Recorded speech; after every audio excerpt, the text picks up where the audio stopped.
اعوذ باللہ من الشیطان الرجیم بسم اللہ الرحمن الرحیم۔ السلام علیکم ناظرین۔ 7 شوال 3 ہجری جنگ احد سے ایک دن قبل 2 صحابہ مدینے میں بیٹھے ہوئے تھے۔ ان میں سے ایک صحاب نے دعا کے لیے ہاتھ اٹھایا اور اللہ کی بارگاہ میں عرض کیا، اے اللہ، کل جب دشمن سے میرا سامنا ہو تو ایسا آدمی میرے مقابلے پہ آئے جو سخت جنگجو اور غضبناک ہو، وہ مجھ سے لڑے اور میں اس سے لڑوں، پھر مجھے اس پر مغالب فرما تاکہ میں تیری راہ میں اس کو قتل کر دوں۔ دوسرے صاحب نے ان کی دعا پہ آمین کہا اور پھر اپنی دعا شروع کی، اے اللہ، میرے مقابلے میں ایسا آدمی لانا جو بڑا بہادر اور جنگجو ہو، میں اس سے لڑوں اور وہ مجھ سے لڑے، یہاں تک کہ لڑتے لڑتے میں تیری راہ میں اس کے ہاتھوں قتل ہو جاؤں، وہ میرے ناک اور کان کاٹ ڈالے۔ جب میں تجھ سے ملوں اور تو مجھ سے پوچھے کہ تیرے ناک اور کان کیوں کاٹے گئے، تو میں عرض کروں، یا اللہ، تیرے لیے اور تیرے رسول صلی اللہ علیہ وآلہ وسلم کے لیے۔ میرے جواب پہ تو فرمائے، ہاں، تو بالکل سچ کہتا ہے۔ یہ دوسرے صحابی جن کو اللہ کی راہ میں شہید ہونے کی اس قدر تمنا تھی، ان کا نام حضرت عبداللہ بن جہش اسدی ہے۔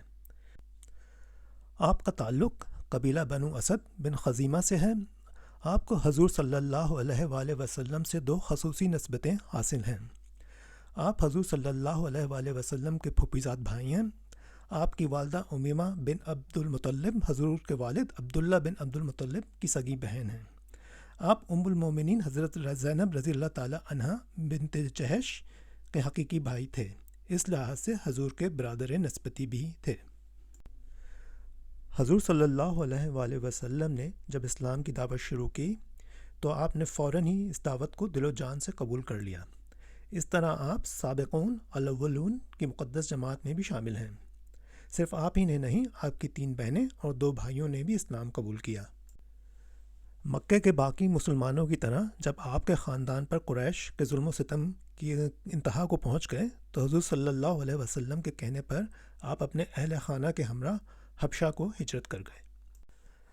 حضور صلی اللہ علیہ وآلہ وسلم کی مدینہ ہجرت سے کچھ دن قبل آپ حبشہ سے مکہ واپس آ گئے۔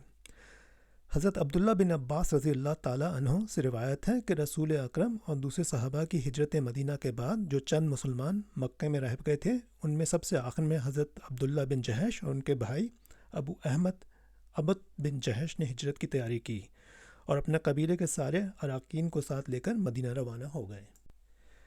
مدینہ منورہ میں انصار کے مشہور صحابی حضرت عاصم بن ثابت رضی اللہ تعالی عنہ نے آپ کو اپنا مہمان بنایا۔ آپ کی 2 ہجرتوں کی وجہ سے آپ صحابہ 2 ہجرتین میں بھی شامل ہیں۔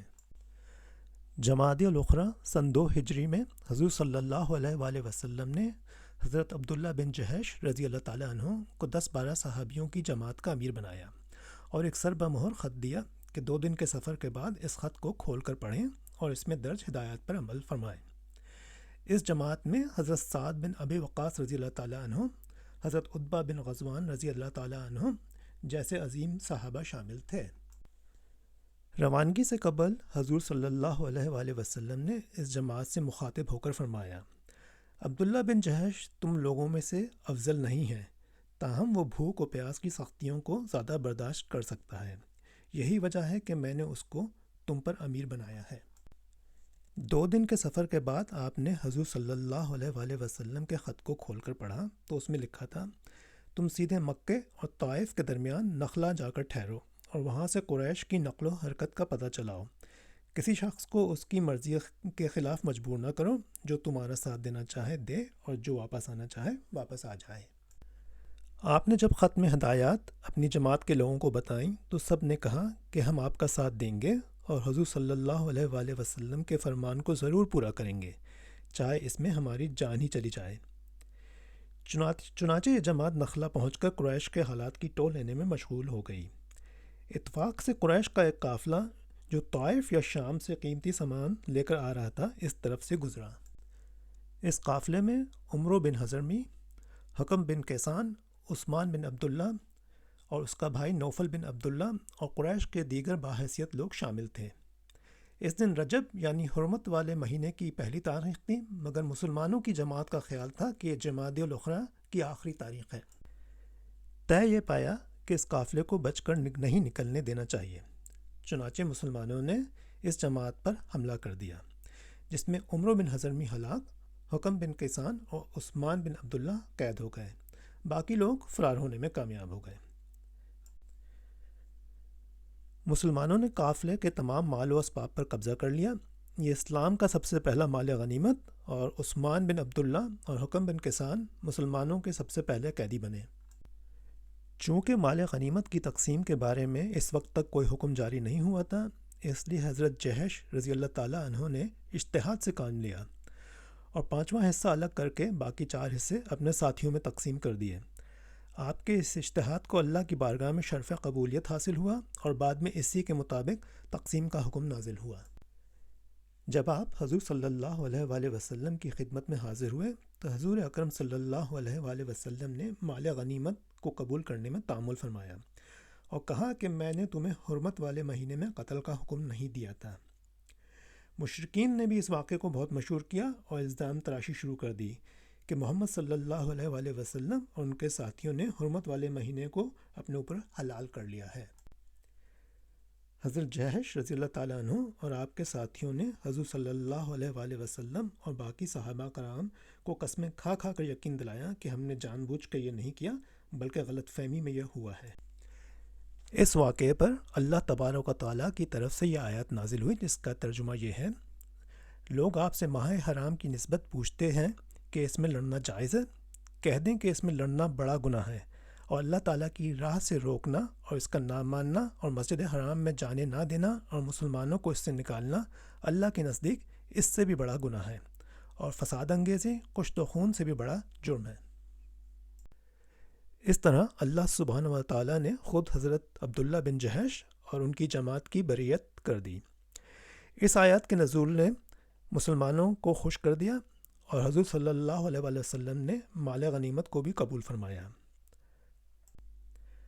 آپ ان 313 اصحاب میں شامل تھے جو جنگ بدر میں اللہ کی رضا کی خاطر اپنی جان ہتھیلی پر رکھ کر کفر کے سامنے ڈٹ گئے۔ شہادت آپ کی سب سے بڑی خواہش تھی، اسی لیے آپ نے غزوہ احد میں ایک دن پہلے وہ دعا مانگی جس کا ہم نے پہلے ذکر کیا۔ دوران جنگ آپ اس طرح لڑے کہ کسی چیز کا ہوش نہیں تھا۔ لڑتے لڑتے آپ کی تلوار ٹوٹ گئی تو حضور صلی اللہ علیہ وآلہ وسلم نے آپ کو کھجور کی ایک مضبوط چھڑی عطا کی۔ ابو الحکم بن اخنس سقدی نامی شخص نے آپ پر تلوار سے وعدہ کیا اور آپ شہید ہو کر گر گئے۔ مشرکین نے آپ کے جسم سے ناک اور کان کاٹ لیے۔ اس طرح اللہ سبحانہ و تعالیٰ نے آپ کی دعا قبول فرمائی۔ حضرت سعد بن ابی وقاص رضی اللہ تعالیٰ عنہ نے جب آپ کے شہید جسم کو دیکھا تو فرمایا: خدا کی قسم، عبداللہ کی دعا میری دعا سے بہتر تھی۔ حضور صلی اللہ علیہ وآلہ وسلم کو آپ سے اتنی محبت تھی کہ آپ نے حضرت جہش رضی اللہ تعالیٰ عنہ کو اپنے محبوب چچا حضرت حمزہ رضی اللہ تعالیٰ عنہ کے ساتھ ایک ہی قبر میں احد کے گنج شہیدہ میں دفن فرمایا۔ آپ کی اولاد میں صرف ایک لڑکا تھا جسے خود حضور صلی اللہ علیہ وسلم نے اپنی سرپرستی میں لیا اور خیبر میں ان کے لیے جائیداد بھی خرید فرمائی۔ آخر میں ہم صرف یہی کہہ سکتے ہیں کہ جو شوق جہاد اور جذبہ شہادت حضرت عبداللہ بن جہش رضی اللہ تعالیٰ عنہ کے دل میں تھا، اللہ سبحانہ و تعالیٰ ہم سب مسلمانوں کے دل میں ڈال دے۔ والسلام۔